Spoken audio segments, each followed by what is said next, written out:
firmament du ciel politique,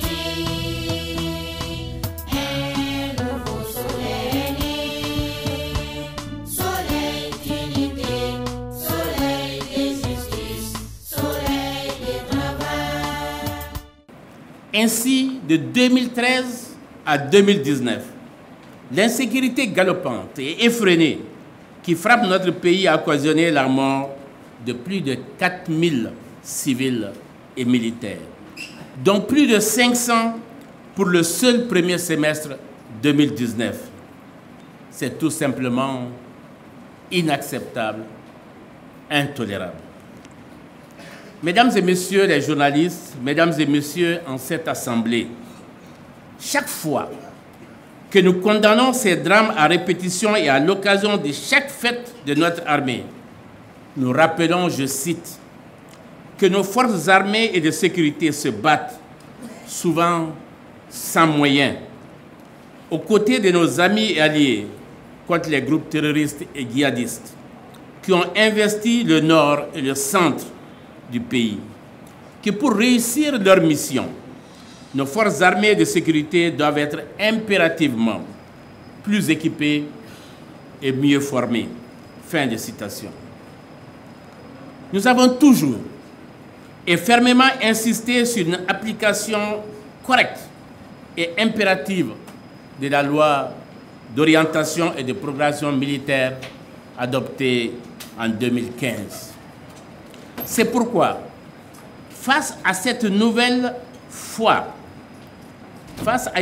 fois, malheureusement à la gravité de la situation, nous ne cesserons pas, comme nous n'avons jamais cessé de rappeler au régime Ibeka, qu'aucune indiscipline ni délinquance financière ne doivent être tolérées dans la gestion des ressources allouées à nos forces armées et de sécurité. Hélas, ces interpellations et alertes sont tombées dans l'oreille de sourds, tout comme les scandales financiers n'ont pas épargné les ressources allouées à notre armée. Le président Ibeka a encore une fois de plus donné raison à l'opposition. Il a encore une fois donné raison à l'opposition en reconnaissant lors de la dernière interview dans le journal Jeune Afrique daté du 30 juin 2019 que les 2 hélicoptères Puma achetés pour l'armée sont cloués au sol depuis leur acquisition faute de maintenance, tout en clamant et martelant haut et fort à la une du 10 journal que nous sommes en guerre. Nous sommes en guerre. Le président de la commission de la défense de l'Assemblée nationale, un très proche pourtant du président, est allé jusqu'à se poser ouvertement, pour ne pas dire naïvement, la question de savoir si notre pays n'a pas été floué lors de l'achat de ces 2 hélicoptères. Pourtant, plus de 7 milliards de francs CFA ont été décaissés par l'État pour cette opération d'achat. Au moment où nos forces armées tombent quotidiennement sur le champ de l'honneur, faute de moyens matériels adéquats et performants, il est inadmissible de tolérer de tels scandales.